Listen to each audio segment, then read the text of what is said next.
नमस्कार दोस्तों, आर्यमा ज्ञान संबोधि में आप सभी का स्वागत है। आज की इस ज्ञान संबोधि में हम वाक्य की परिभाषा, वाक्य के दो अंग और वाक्य के जो प्रकार हैं उन पर हम चर्चा करेंगे। जैसा कि आपको मालूम है, वाक्य अति महत्वपूर्ण व्याकरण का विषय है। प्रत्येक प्रतियोगी परीक्षाओं में पूछा जाता है और जो बोर्ड की परीक्षाएं हैं 10-12 की, उनमें भी प्रश्न पे वाक्य विषय पर कोई ना कोई प्रश्न जरूर पूछा जाता है। तो जैसा कि आपको पता है, वाक्य हम कहते किसे हैं असल में। जैसे आपको मैंने जब वर्ण बताया था, वर्ण की परिभाषा बताई थी आपको, तो मैंने जब आपको शब्द के बारे में भी बताया था कि वर्णों के सार्थक मेल से शब्द बनता है और सार्थक शब्दों का जो मेल होता है उसे हम वाक्य कहते हैं। तो देखिए, शब्दों का सार्थक समूह, सार्थक समूह का मतलब क्या होता है? Meaningful sequence. मीनिंगफुल सीक्वेंस जहाँ होती है, शब्दों का जहाँ सार्थक समूह होता है, वहाँ सार्थक वाक्य बनता है। तो परिभाषा क्या हो गई? शब्दों का सार्थक समूह वाक्य कहलाता है। ये देखिए, शब्दों का सार्थक समूह है, राम पत्र लिखता है। यदि मैं इसे ऐसा लिखता, पत्र राम है लिखता, तो ये शब्दों का सार्थक समूह नहीं होता, फिर वाक्य की परिभाषा सटीक नहीं होती। वाक्य की परिभाषा है शब्दों का सार्थक समूह वाक्य कहलाता है। जब हम किसी सेंटेंस के अंदर मीनिंगफुल वर्ड्स का सीक्वेंस फॉलो करते हैं, तब वहाँ आपका वाक्य होता है। तो ये वाक्य जो है इस तरह से शब्दों से बनता है। दूसरी एक बात और ध्यान रखिए, प्रत्येक वाक्य में दो चीज़ें तो कम से कम, तीन चीज़ें तो जरूरी होती ही होती हैं। प्रत्येक वाक्य में आपको सब्जेक्ट दिखाई देगा, जिसे हम कर्ता कहते हैं। प्रत्येक वाक्य में आपको ऑब्जेक्ट दिखाई देगा, जिसे हम कर्म कहते हैं। और प्रत्येक वाक्य में आपको क्रिया दिखाई देगी, जिसे हम वर्ब कहते हैं।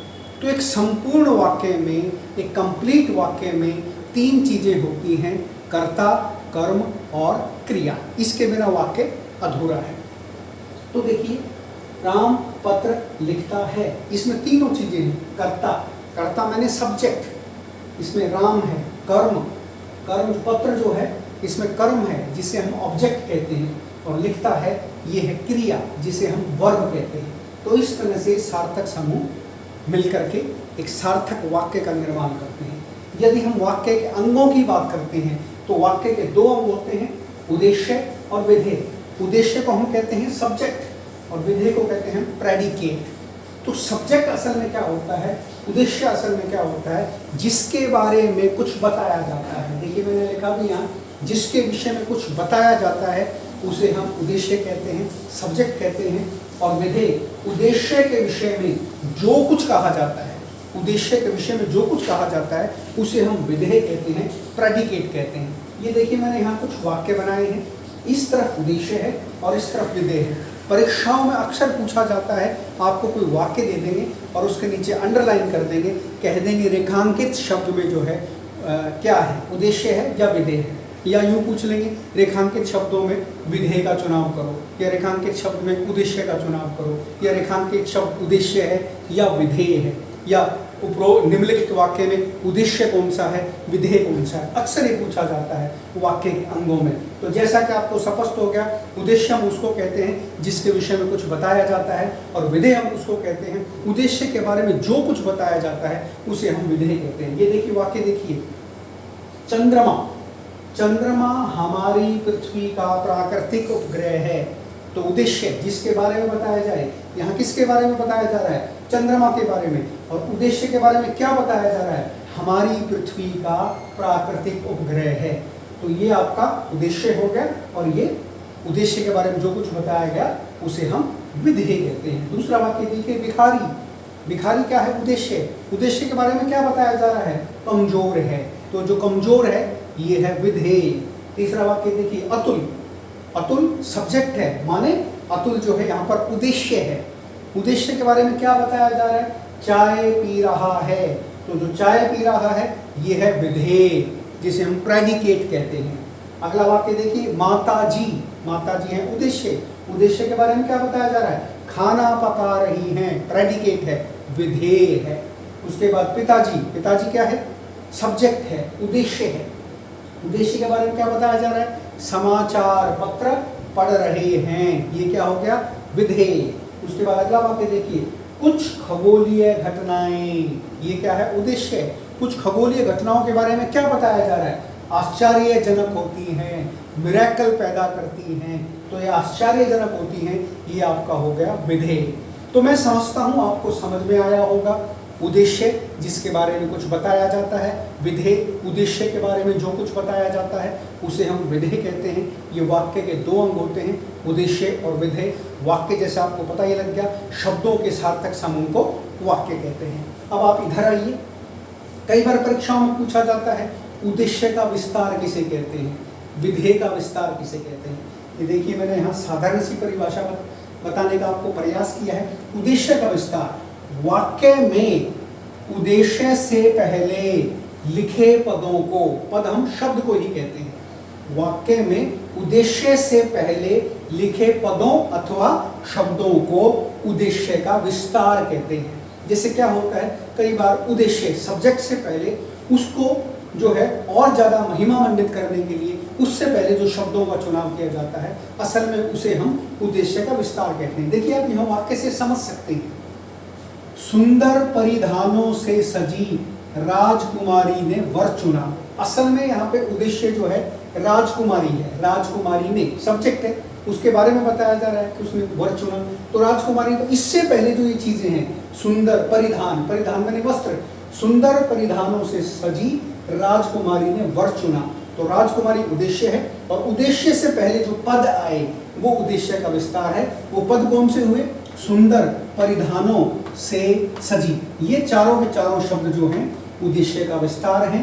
राजकुमारी ने, ये उद्देश्य है, और वर चुना, ये है विधेय। उसके बारे में बताया जा रहा है, उसने क्या किया, क्रिया बताई जा रही है, क्या क्रिया की, उसने वर चुना, तो वो आपका विधेय हो गया। तो मैं समझता हूं आपको समझ में आया होगा। उद्देश्य का विस्तार, वाक्य में उद्देश्य से पहले जिन शब्दों अथवा पदों का प्रयोग किया जाता है उसे हम उद्देश्य का विस्तार कहते हैं।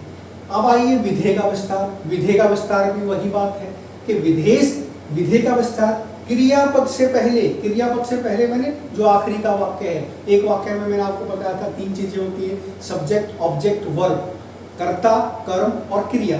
तो क्रियापद से पहले तथा उद्देश्य के बाद लिखे पदों को विधेय का विस्तार कहते हैं। क्रिया से तो पहले मतलब वाक्य खत्म होने से पहले और उद्देश्य के फौरन बाद जो शब्द होते हैं, जिन शब्दों का प्रयोग किया जाता है, वे सभी के सभी विधेय का विस्तार कहलाते हैं। तो क्रियापद से पहले तथा उद्देश्य के बाद लिखे पदों को विधेय का विस्तार कहते हैं। वाक्य देखिए, उसी वाक्य को मैंने चेंज कर दिया ऊपर वाले को।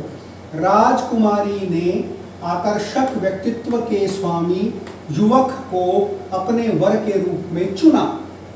वास्तव में उद्देश्य इसमें क्या है, राजकुमारी ने, और विधेय वास्तव में इसमें क्या है, चुना।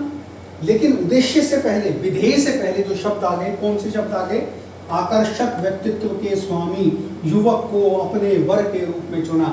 तो चुना को छोड़ करके बाकी के जितने भी शब्द हुए, आकर्षक व्यक्तित्व के स्वामी युवक को अपने वर के रूप में, ये सारे के सारे शब्द हो गए विधेय का विस्तार। ठीक उसी प्रकार जैसे जब हमने ऊपर बात की उद्देश्य का विस्तार किसे कहते हैं, उद्देश्य से पहले के जितने शब्द थे, ठीक उसी प्रकार विधेय से पहले जो शब्द थे, उद्देश्य के बाद, क्रिया से पहले और जो शब्द थे, वो सभी के सभी विधेय का विस्तार कहलाते हैं। तो एक बार फिर देखिए, क्रियापद से पहले मैंने वाक्य खत्म होने से पहले, और उद्देश्य के बाद, उद्देश्य के तुरंत बाद जिसके बारे में बताया जा रहा है, उद्देश्य के बाद लिखे पदों को विधेय का विस्तार कहते हैं। तो वाक्य था, राजकुमारी ने आकर्षक व्यक्तित्व के स्वामी युवक को अपने वर के रूप में चुना। तो राजकुमारी ने, यह आपको पता है उद्देश्य है, उसके बारे में बताया जा रहा है। और विधेय का विस्तार क्या है, आकर्षक व्यक्तित्व का स्वामी है वो व्यक्ति, और उसको उसने अपने वर के रूप में, यहाँ तक विधेय का विस्तार हो गया। और चुना उसे हम कहते हैं विधेय। तो इस प्रकार से ये कई बार परीक्षाओं में उद्देश्य का विस्तार और विधेय का विस्तार भी पूछा जाता है। अब आ जाइए वाक्य के प्रकारों पर। वाक्य के दो प्रकार होते हैं, एक तो रचना की दृष्टि से वाक्य का प्रकार परीक्षा में पूछा जाता है, और दूसरा अर्थ की दृष्टि से वाक्य का प्रकार परीक्षा में पूछा जाता है। यदि हम रचना की दृष्टि से वाक्य के प्रकारों की बात करते हैं, तो रचना की दृष्टि से वाक्य के तीन प्रकार हैं, सरल वाक्य, संयुक्त वाक्य, मिश्रित वाक्य। सरल वाक्य को हम सिंपल सेंटेंस कहते हैं, संयुक्त वाक्य को हम कंपाउंड सेंटेंस कहते हैं, और मिश्र वाक्य को हम कॉम्प्लेक्स सेंटेंस कहते हैं। तो रचना की दृष्टि से वाक्य के 3 प्रकार हैं, सरल वाक्य, संयुक्त वाक्य, मिश्रित वाक्य। यदि हम अर्थ की दृष्टि से वाक्य के प्रकारों पर चर्चा करते हैं तो अर्थ की दृष्टि से वाक्य के 8 प्रकार हैं। कौन कौन से हैं? विधानवाचक वाक्य है, विधान मैंने जिसमें कोई घटना घटती हुई दिखाई दे, जैसे मैं कहूँ सूर्य उदय हो रहा है, ये विधानवाचक वाक्य है। दूसरा है निषेधात्मक वाक्य। निषेधवाचक होता है जिसमें मना किया जाए, जैसे मैं चाय नहीं पीता, ये निषेधात्मक वाक्य है। उसके बाद है प्रश्नवाचक वाक्य, जिसमें क्वेश्चन होता है, तुम कौन हो, क्या चाहते हो, ये निषेधात्मक वाक्य हो गया। उसके बाद है आज्ञावाचक वाक्य। आज्ञावाचक में जिसमें कोई आज्ञा दी जाती है, आदेश दिया जाता है, यहाँ से चले जाओ, यहाँ बैठ जाओ, यहाँ आने की आवश्यकता नहीं है, फौरन चले जाओ, ये आज्ञा दे दी।